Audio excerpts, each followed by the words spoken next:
Osjećala sam se kao da tu pripadam. Jeste li spremne zaljubiti se? Wow, kakva ima oči. Ovako mi izgleda. Nije mi dobro. Mislim, gotovo zaljubila sam se.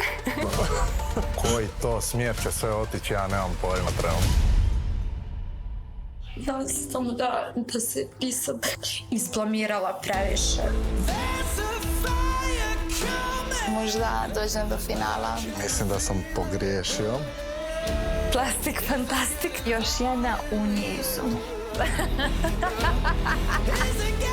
Meni u glavi samo nemoj donesti lošu odluku. Ja ne mogu reći, pa da si gro... A evo, na šta ti ti Morirati mali koji je došao ovdje da glumi reality? Ima tu prostora za nešto više. Zaljubio sam se, nisam to očekivao. Polako. Imamo vremena za sve.